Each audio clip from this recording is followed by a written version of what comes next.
Do you guys talk about like relationships here? I wouldn't want to go there. Okay, now the people on the camera, you've heard. That's why we're not going to talk about relationships. Anything, everything, everything. On today's episode, we've got our friend called Sakye. I have this video of you from, was it 2018? 2019, when I dragged you in front of the fellowship at Nakasero. And I said, this is Sakye, she's got a plan for Christmas in Katanga. She leads an initiative called Kilos of Kindness, an initiative that works with local churches and anybody that's willing to share love with the less privileged. Yeah. So we did this thing where we went to Katanga. We talked to the guy that was there. I remember he was called Michael Jackson. Though this idea started in the collective UG space, Sakye has carried it and grown it beyond this space. What have the last 5 years looked like for you? Today we talk about what the journey has been like. Welcome to Anything and Everything in Between. You guys, the last 5 years have been good. Some have been really good. Some have been really trying, to be honest. My years in uni were okay. I wouldn't say okay, actually. Okay is not the right word. I enjoyed my first year in uni. It was normal. I liked it. Good to be out of home. The best. My mom kept saying, Sakye, one day you'll come back home. You will. And I did eventually. But I liked hostel very much because no one had to tell me what to do or what time to come back. So I liked that bit. Yeah. But I got to, obviously, everyone knows I was involved in collective. I was involved in being in a team, being a team leader, having connect groups. And all that part was a lot of growth for me because I had never... Okay, it's a lie. I had led before, but I had never really led. In high school, I was a leader before, but that was because I was elected. But now this was like a different kind of leadership, which I had to grow through. Yeah. I had people that really encouraged me and believed in me, even times where I thought like I was inadequate.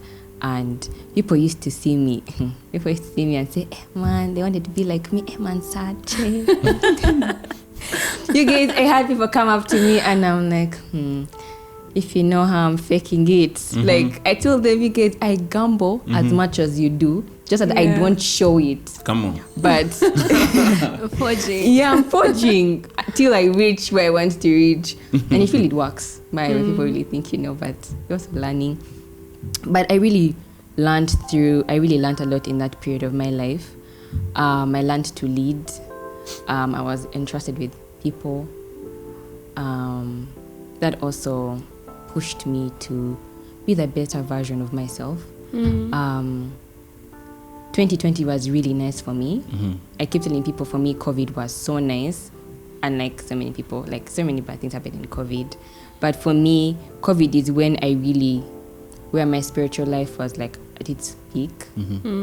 And one time I was sharing with some friends of mine that I don't feel like I'm yet there again. Like it was a peak. And mostly it was because of college. Like college was really a nice experience for me. I got to, like I prayed more. I used to wake up early to pray. I used to, generally life was so nice in COVID till we opened up. Yeah. And then you had to go back to school. Yeah, we had to go back to school. Yeah. And then I had to go back to school and everything school brought for me. And for me, post-COVID was very hard for me because I started to struggle with school. Post-COVID. I now had so many like things going on, then plus school. And then unlike what people might perceive of me, I'm not very smart in school. And actually that's why I really loved the collective space, is because I thrived. So I felt like I was not dumb. Yeah. So now people maybe thought because you're good at this, you're good in books, but then I wasn't really acing my classes. So like that really took a toll on me for like a time. And I even hit a low. Like I got really depressed. I think 2022 was like my worst year because I would show up for things, but my mind and body and soul was like racing. And so that year in uni was so hard. I failed some classes. I had to redo them. It was a lot. That's 2022. That's 2022. Powerful stuff. And then 2023 is when I was trying to get back on my feet. Yeah. And like sort my life out. And yeah, I did. Finally, God got me through that ghetto. And yeah, then I graduated and stuff like that. Yeah. And then, I mean, in 2024? In 2024, I'm here. Life is, I feel like every season of life has its own challenges. Yeah. Like, in school, I had a challenge of school. Yeah. Right? And then when you come to post-school work. Postgraduate living. Yeah. Yeah. There's always another Challenge. thing. Yes. Yeah. So at a point, I asked myself, I was like, what's worse? School Or after. Yeah, like high school was banange. We all complained about high school. Yeah. We reached back, okay, we're back, we were chilling. Yeah. Uni, now there's these things.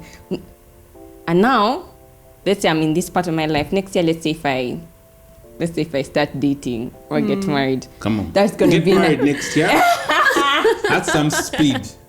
That's a lot of things happening in 12 months. Okay, no.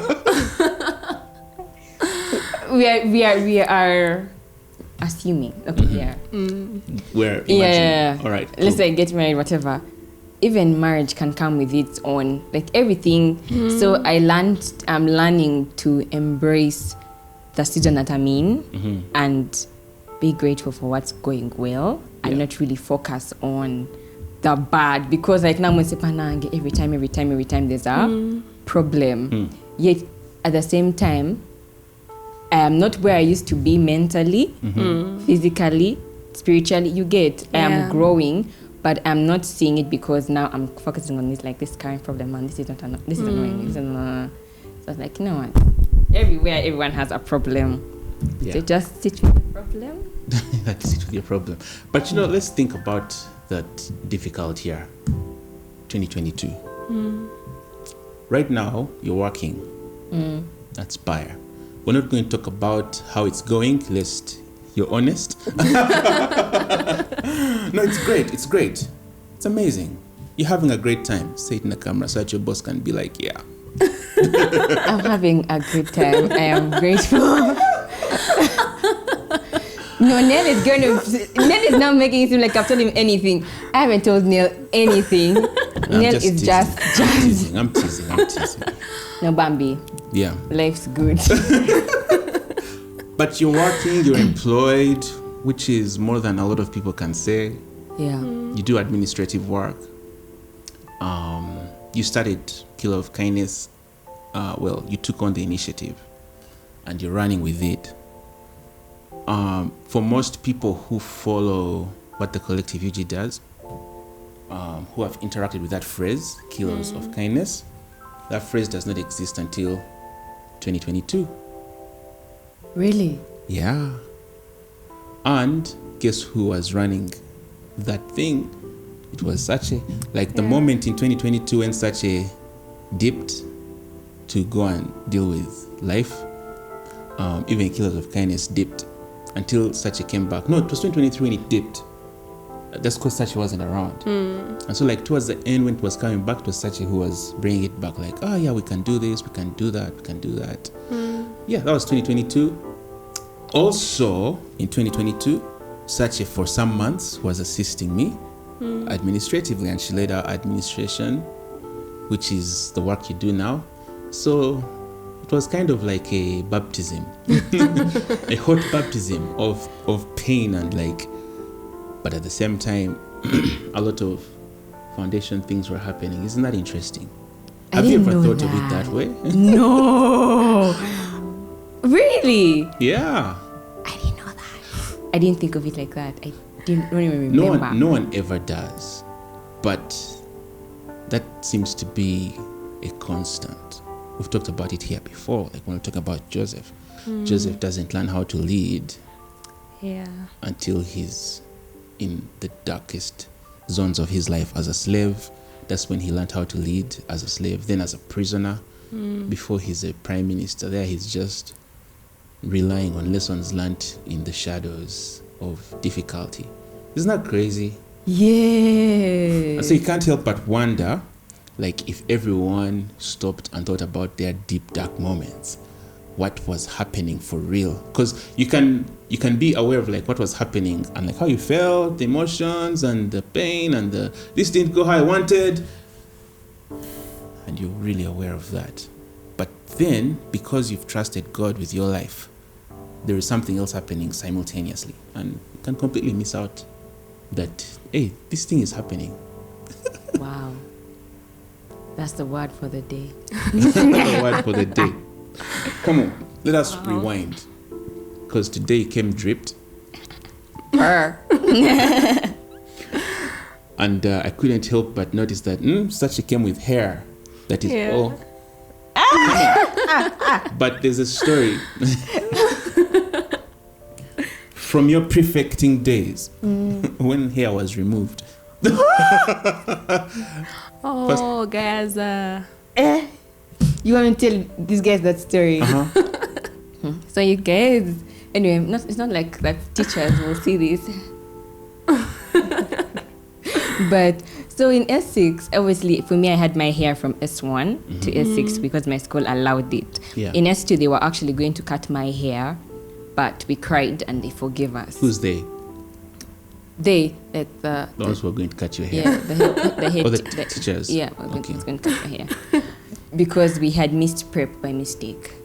How do you miss prep by mistake? Now you hear me, and Becky is going to testify to this in the comments. So we used to wake up at 3. She used to wake us up at 3 to shower and then go back to sleep because there was not enough bathrooms. So we wanted to shower earlier. Should we shower at 3 and go back and sleep? And then the drums for morning prep would go at 4:40 and prep starts at 5. So when you shower and sleep again, that's round 2. So sometimes you don't hear. So unless somebody taps you wouldn't hear. And the drums are not very loud. Nange, the drums were hit. The next thing I know, someone taps me at 6 a.m. end of prep and tells me, Chisa wants you guys at her office. Come on. You missed prep. Hey. Chisa was our headmistress. I tell you something funny. Kisa was her headmistress As well. in a different school. This is great. Huh? You guys, I took breakfast. Joseph and went to her office, and you guys, I cried so much you could think I had so much hair. I didn't have so much hair. And Bambi, I don't even know what happened, but we just prayed for God to touch her soul, and He did. And she's like, I don't remember. We went in her office. I don't know what she told us, but we were forgiven and we went to class. With your hair. With her hair. Okay. Wait, how did they cut your hair? Were they like just then? No, there was a then, barber. or- They would call him and then you'd cut your hair. You go and they cut your hair. And the very funny part about that thing is you pay the barber 3K to cut your hair. So it's a double punishment. Imagine 3,000. And you know that school was so much. So now that was S2. So S6 happens. Obviously, the staff is not happy with us. Apparently, we're not performing well. We are being notorious. It was a Thursday. I remember very well. It was a Thursday, and we had a mock in literature exam to do. So we went early to class. After we have something called dorm time in Gayaza, where you pray as a dorm every Thursday. So we actually, most of us skipped dorm time to go to class. So we're in class by 7. I was in class by 7:45. Class starts at 8. So between 7:30 and 8 is dorm time. So it was our friend's birthday. Bambi. Yeah, she's called Girl X. It was her birthday. So when it's someone's birthday at school, you sing for them. Yeah. You bang some lockers Tables. and blackboards, you know, make them feel good. So we were like, oh, you guys, she's coming. So when she entered, I started banging things and we sang for her. The truth is we banged desks, we banged the blackboard, and we were shouting. All those facts were true. But what wasn't true was, it was dorm time, right? It was not class time. Everyone was out of class. It was okay to shout. Banange. The DOS came to our class and said, I don't remember what he said, but he said we go to the headmistress's office. We're like, so we all stand up and we go. And then they tell us, now when we stood up and went, we knew we were cutting our hair. We knew. Because they had warned us for so many things. We knew. And me, I was so okay, by the way. Because I said, you know what? My hair is not growing. Maybe it needs to, I need a restart. Reset. Yes. So we go. She said, I don't even want to see you guys. Just go, move to the barber. People start crying. I'm looking at people wondering people are crying. People start crying. I mean, people had really good hair, quality, long. And people were so sad. So they said, okay, now it was a thing of who was actually making noise now. Now, obviously, some people are like, they weren't making noise. But there wasn't a thing of, we can't know who was and who wasn't. But me, I was like, I know I was. I actually I hit the lockers, right? I can't defend myself because I'm not the kind of person, when there is noise, I am quiet. I join into the noise. Yeah. So I was even the first on the barber line, you guys, let me jazz you. I regret it. Because for me, they really cut me. They cut. And someone, I was in S6A. We were like 20-something people at that time in class. And we were around like, I don't remember how we were in the class. But like more than half of the class hair was cut. And people whose hair wasn't cut were people that weren't in class at that time. So they said everybody that was in class at that time, you're guilty. Whether you sang or didn't sing, or because some people actually just stood and looked, because that's their personality, man. They're humble, cute. They don't want violence.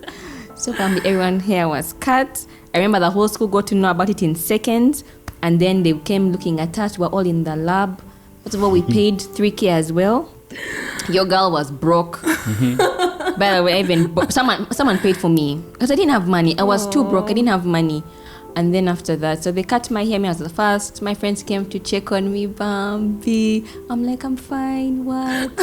Then in the evening, I called my parents and told them, because I knew if anyone tells my parents before me, the story is going to be altered. Yeah. So I'm like, so mommy, I cut my hair. And she's like, Bambi, sorry. Then I also called my dad. He's like, how are you feeling? What? So our teachers were looking at me calling my parents because they knew me and they knew my parents. Then you just looked and like, sorry. All of them were just saying sorry. But I'm like, we're fine. Then I don't know if they pushed our mock exam because people were really mentally not okay. I don't remember when we did our paper because our paper was for 8. Yeah. So it didn't go in. I think we did it in the afternoon because it was a whole thing of having to cut everyone's hair the whole morning and people staring at us. You know, for some reason, I have a similar story. Like still with Kisa, still kids making noise because of a birthday. And it was the one who was outside. Yeah. And they did not cut their hair. I thought they never used to do that, but they made them carry firewood. Yeah. Nice. I was like, wow. No, but I rather carry firewood. They're still singing for someone's birthday. Yeah, in the morning. But I think it's fine. I think they just thought it was class time and we were distracting people. But ideally, singing for someone's birthday is really fine. Yeah. But never again. In fact, we never did it. And every year people just remember, every time it's that girl's birthday every year. But like, man, our hair got cut on this day.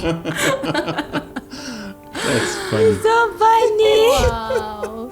So even the birthday girl lost her hair. Oh yeah. Oh gosh. Oh yeah. What a birthday present you gave her. You guys. How was your birthday present for her? Oh my, we were so sorry. I was. Oh my God! Also, her Bambi hair. Oh my God, she shouldn't have. Actually, we should have advocated for her. But she got her hair.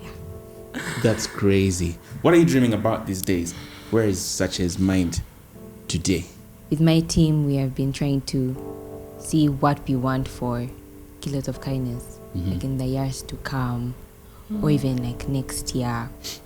And one of the things we have been, because someone said, someone in our team said, you know, so many people are doing what we are doing. And because what we're doing is human nature to like help people. It doesn't have to be, you don't have to be a believer to do what we're doing. And so she asked what makes us different from the rest of the people that are doing what we're doing. And I sat for a minute. I'm like, what makes us different? And my reply to her was, well, for us, one of the things we want to do is want to be able to disciple the people that are going with us to these communities, right? Minus helping the people there. We want these people to be able to see what we are doing and realize that they don't need much to do what we are doing and be able to do it in where they live, like their home. Like I live in Chaliwajala. She lives like in let's say in Tinda. I feel like Tinda is so bougie. Okay. In Zambia, I live in wherever we live in, and for us to have mini Kilo of Kindness in all our volunteers, and we're talking about how we can get there where volunteers are at that stage, but we also have to work with them first. And we're like, oh, how does that look like, working with them and making sure like we equip them enough with what knowledge? I don't know. If you said, because we started the idea here together, Kilos of Kindness, and the entire team was involved. That's 2022. That would be 2 years ago.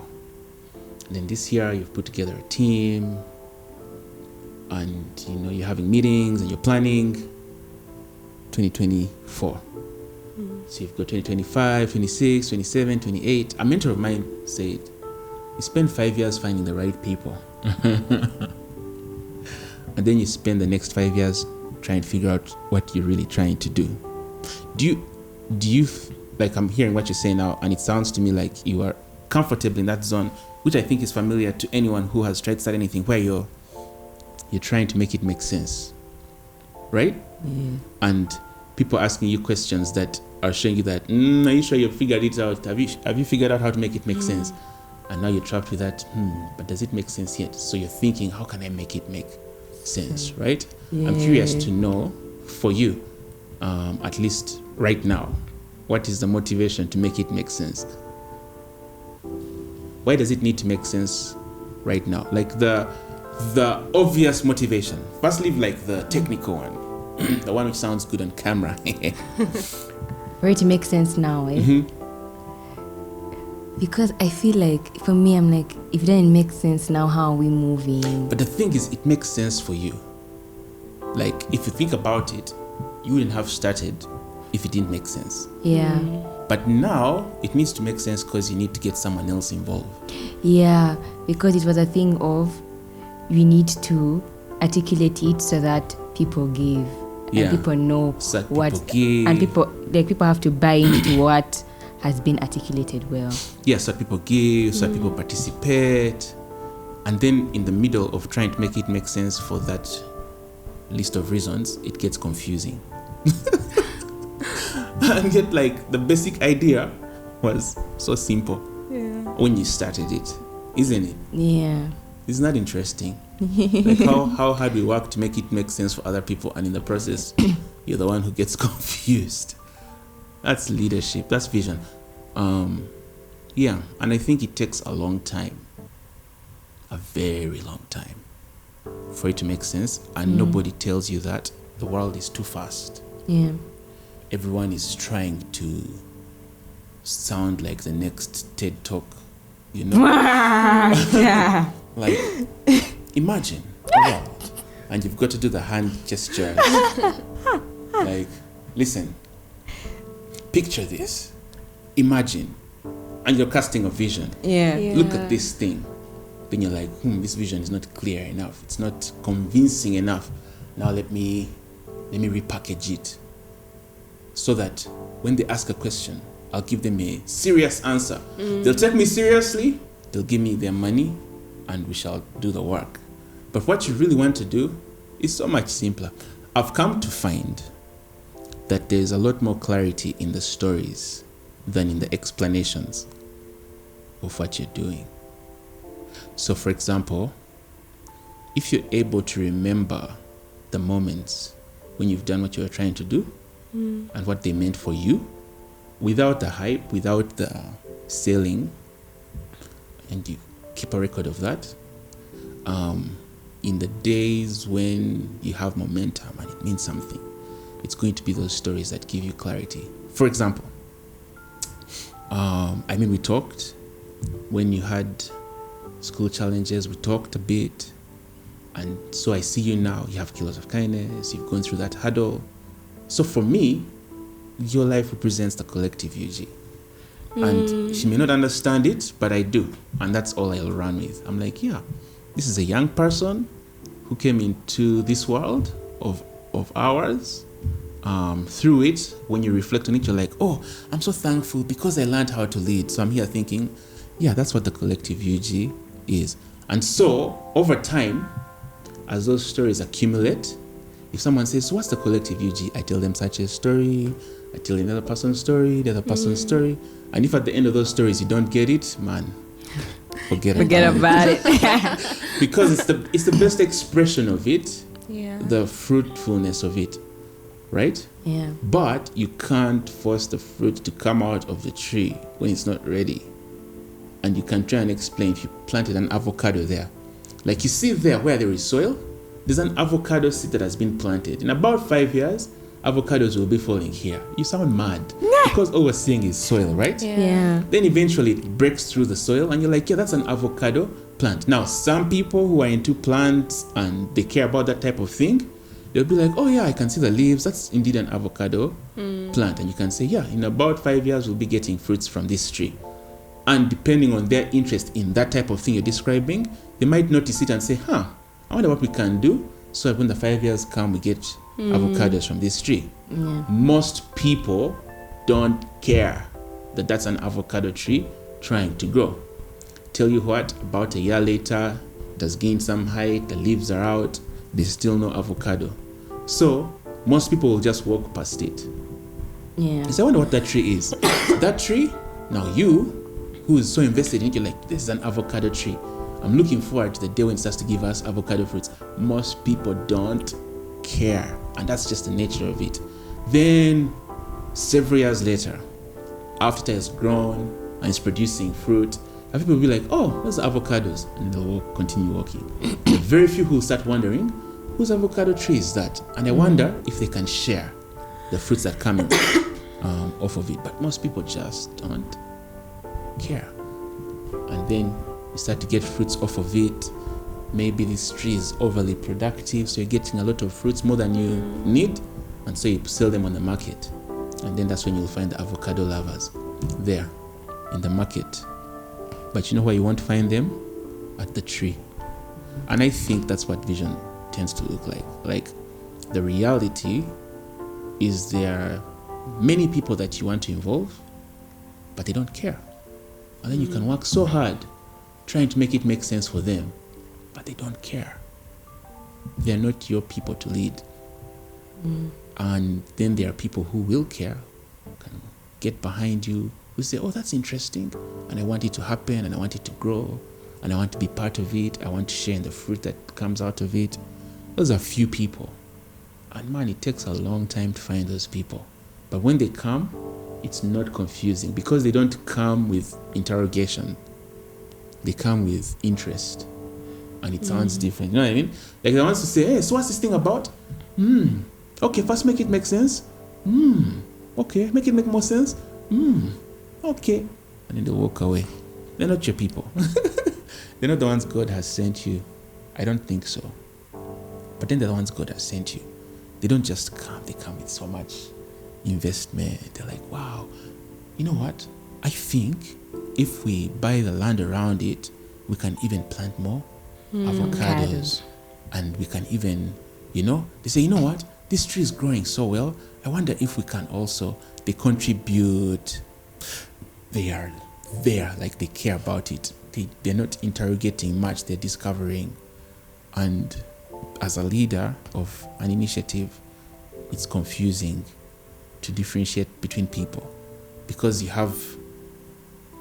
want things to happen at a certain speed and you want them to grow and you want results to come, but most of the people we're looking at, they're not there like that. Isn't that crazy? Is that an interesting analogy? Yeah. Yeah. But Collective is now about to become 10 years. Wait, depending on when this video comes out. When do we start releasing these videos? If this video comes out in Jan, Collective is now 10 years. It depends on when this video comes out, and I don't know when. We need to make a plan so that I can preempt the jazz. Right? But like when I think about 10 years, that's what I see. I see an extended period where I thought what I needed was to be able to explain it well. Yeah. And yet, when I think about it now, not that I didn't try, I did the best I could. But what was really important in that period was to find the right people. And also a huge part of that process of finding the right people was waiting. Just waiting. Like you're working hard, you're doing the best you can to make sense of what you've got, but then you're going to wait. And then the right people will come when the time's right. And they don't come looking like the right people. If you're not careful, they look like the wrong people. They don't look rich. I'm not saying that my people are broke.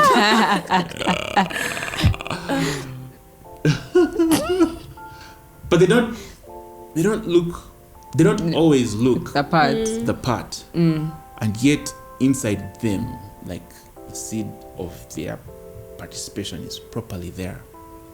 And then when you find the right people, then they come alongside you and they sit and they listen. Because I remember we had a meeting in 2021 with some of the registered owners of them. It's a weird word, but that's the legal language. Owners. Of TCUG. Yeah, well, we call them owners. The more corporate ones, like they call them what? The proprietors. Yeah. The registered proprietors. The currently registered proprietors. We sat there, and I was like, man, at 2021, that's like 6 years. We're 6 years in.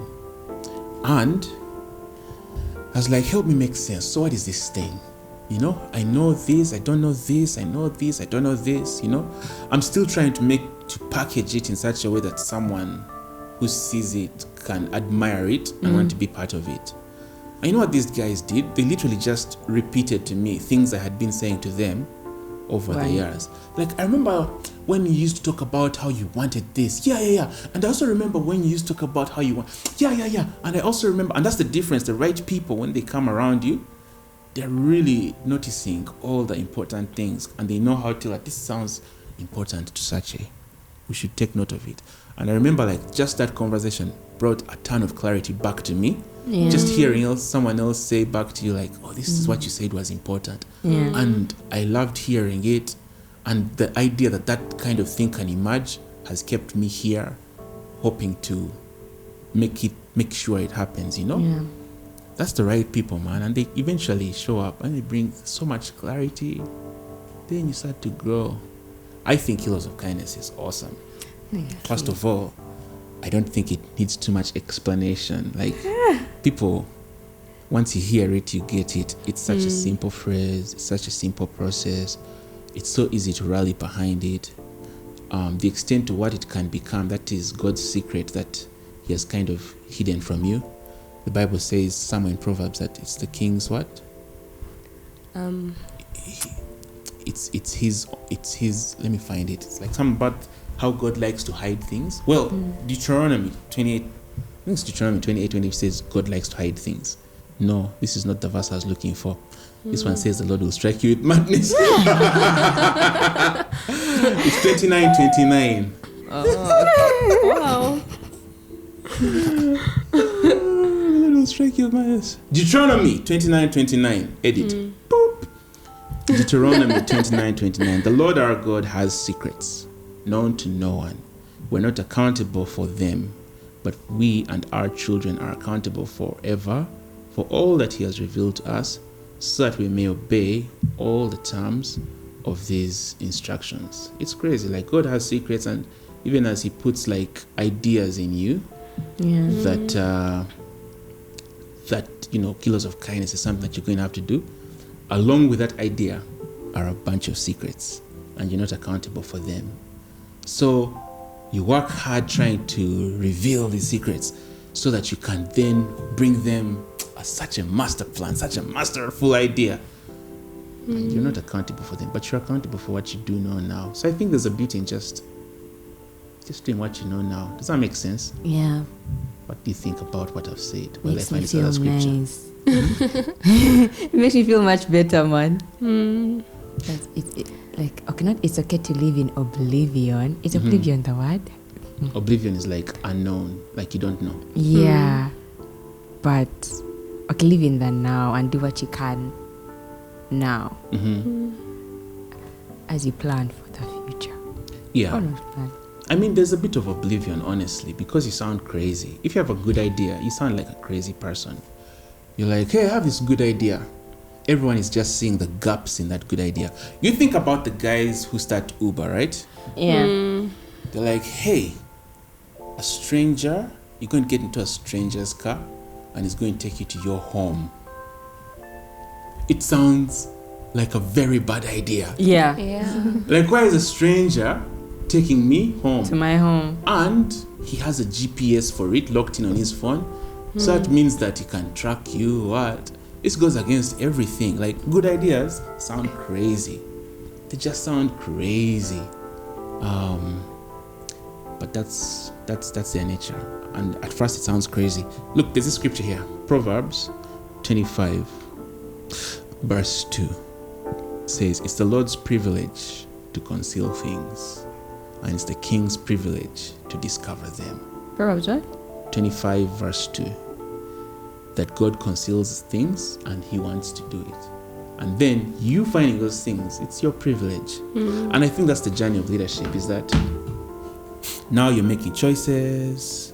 Now you're trusting God. You're being obedient with the things that He has challenged you with. Yeah. And because you are faithful, you get the privilege of discovering God's secrets on His terms. He says in verse 3, no one can comprehend the height of heaven and the depths of earth, or all that goes on in the king's mind. It's crazy. Like, God is the one who will reveal the things. But while at it, man, you go on this journey and it can be confusing. But time is such a good answer. Yeah. I think I read somewhere that avocados take 5 years to produce fruits. Damn.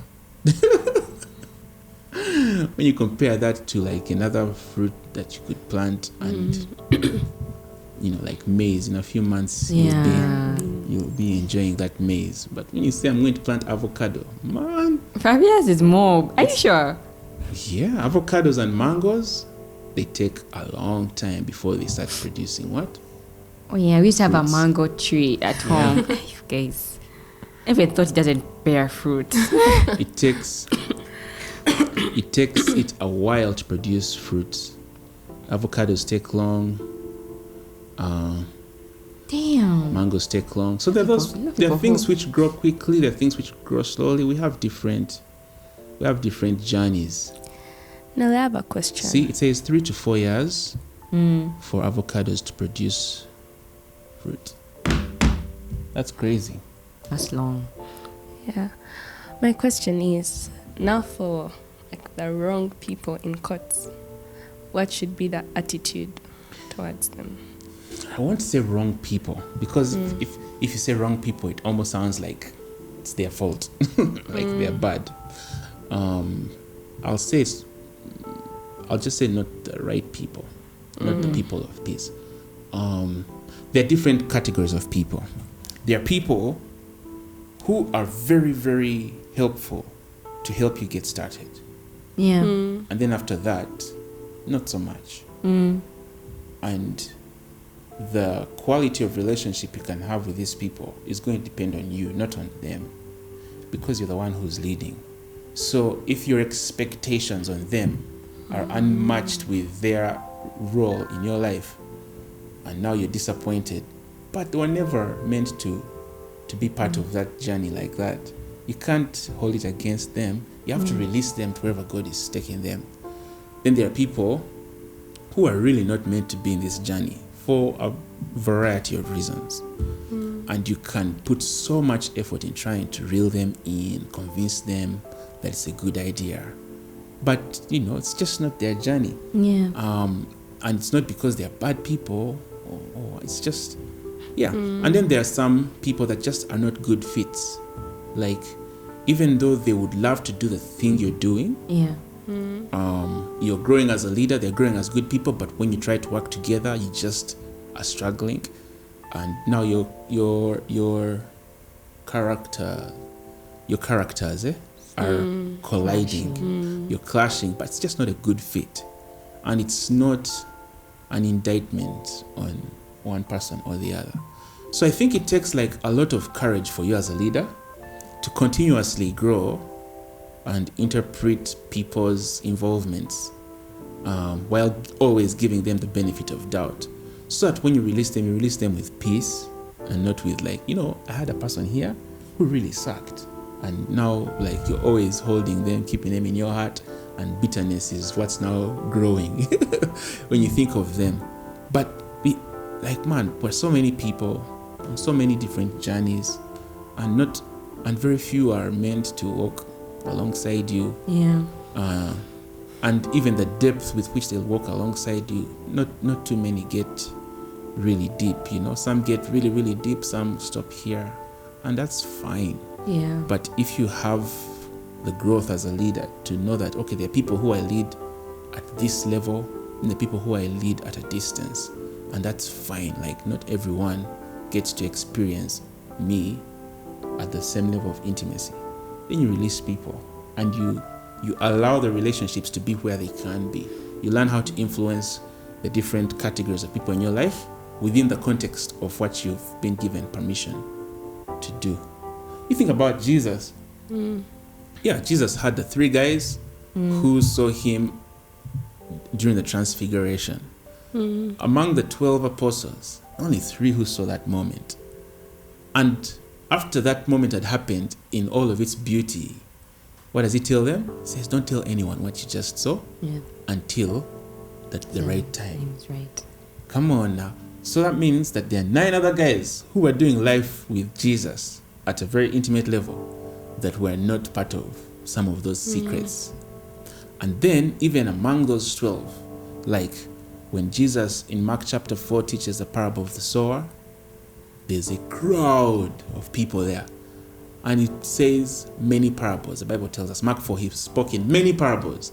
Then when he's alone with his disciples, they're like, but why are you using parables? He's like, well, if I spoke in another way, they would understand, and then they would believe, and they would be saved. And so like you get the sense that like, there's an amount of understanding that Jesus has withheld from the crowd. And it's probably because he already knows that even if I told you, you still wouldn't accept it. But if you did accept it, you'd find your salvation. Then he tells the 12 of us, but you guys are lucky because you're going to understand. And then he goes ahead to explain the parable. Now for us, we are lucky because we get to hear those secret stories that the contemporaries never got to hear, not at least with the same level of candidness. So you can still see like there's differentiation going on there. Now, if you're saying, but Jesus, that sounds unfair. I think it's is it John chapter 6, where Jesus feeds 5,000 people bread, and then they come back the next day. What are they looking for? Bread. And it's like, you guys are here because I gave you bread yesterday. But if you really want to satisfy that hunger you have, eat my body. I am the bread of life. How did the crowd respond? This teaching is too hard. And they went away. Yeah. You get it? Like, not everybody gets it. Now, does Jesus not care about those people? Does he not want them to get it? He wants to save everybody. And so after those guys have all walked away, because the teaching was too hard, he turns to his 12 and is like, what about you guys? Are you also going to walk away from me? Peter says, where else shall we go? You alone have the words of life. That's just how it is. Like in leadership, is that not everyone gets it the same way. And you've got to be at peace with it. At the end of his journey, John chapter 17, before Jesus is arrested, when he's praying, he says, God, Father, the ones who you gave me, I haven't lost any of them. In there, he's already showing you that there are those who were mine to lead, and they are here. And then there are those who are not mine to lead. And they came, they ate bread, and they went away when he talked about his own brothers who are not among the ones he was talking about. They did not believe him until he came back to life. And Jesus, knowing that, he did not try to convince them that he was who he said he was. He gave it time. In the end, James, Jesus' brother, who's leading him, it's Peter, Jesus' disciple. And I know even here in this space, there are people who, when I tried to lead them directly, it was too difficult. But when someone I was leading started leading them, they really got involved and they began to thrive. And it's just realizing that that guy may not be my person to lead, but I could lead someone else who might lead them. Or the person who will lead that person may come from somewhere else. But now that they're here in my space, I also need to be faithful to my responsibility to them while they're here, for as long as they're here, and realize that they might go, and that's fine. Talking about that reminded me of there's a time when we were leading teams, and it's you who told, like, someone was struggling with their team, and their team was failing to show up, be present. Availability was a problem, and then you told them that it was a thing of sometimes the team members are not the problem. Sometimes you can be, your leadership can be the problem. And I heard it and I was like, can my leadership truly be the problem? And I'm like, no, I think I'm Kawa. You're the problem. And so I had to sit back, and it took me some weeks when I realized, actually, someone can, people's response can be also with the way you, the leader, are. You can't keep blaming the person for maybe not showing up or not doing their part well. When sometimes you might not be feeding into their life. Where's the relationship? There's no relationship. You're not working, doing life with them. So it's very hard for them to show up when you say, oh, hi guys, so we have connects on Saturday, are you going to come? Or someone's like, why am I coming? It's not very personal. So just remember that it can be a two-way street. Absolutely. And that's really important, because if you don't hold yourself accountable to the responsibility, man, you can't keep saying it is those guys. That is like the oldest sin in the Bible. Who told you were naked? It is that woman who you gave me. She gave me fruit to eat. And God is there, but I told you, And then when he goes to Eve, so for you, what happens? By the way, it is that random serpent there, the natural thing is to point out someone else's failure and fail to recognize your participation in their failure, which is crazy as a leader. Everyone's failure is your fault. As long as that's accepting the role, right? Oh, I'm going to lead this place good. Now you need to know that when they fail, it is you who failed, and when they succeed, it is you who succeeded, because that's what will happen is that when they succeed, they'll say, man, you're such a good leader, you're the one who gets the flowers. So when they fail, they shouldn't be the ones who get the sticks. You should also be the one who gets the sticks. If you're going to get flowers in the victory, you should get the sticks in the failure. Just owning it that, okay, the success or failure is going to start and fall on my leadership. And so there's a lot of process in there. Sometimes recognizing that I'm leading the wrong people is part of leadership. Sometimes it's realizing that no, I'm the one who doesn't know stuff and I need to grow. Yeah. And both things can be true. Yeah.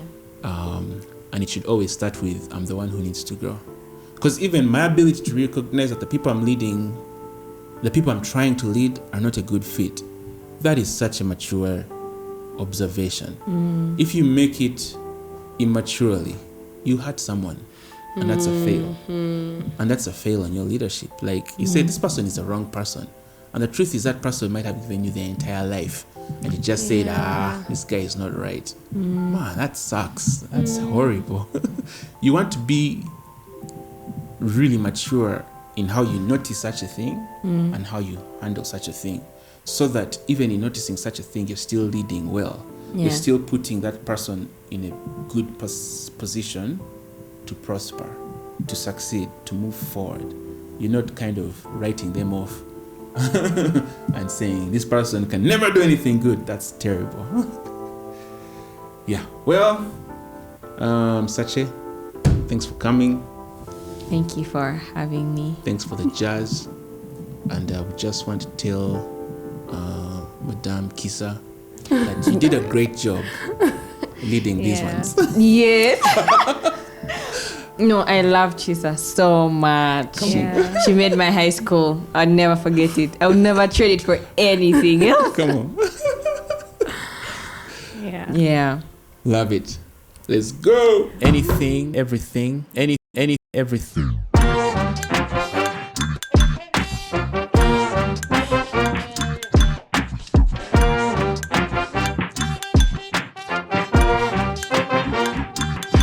Let's go.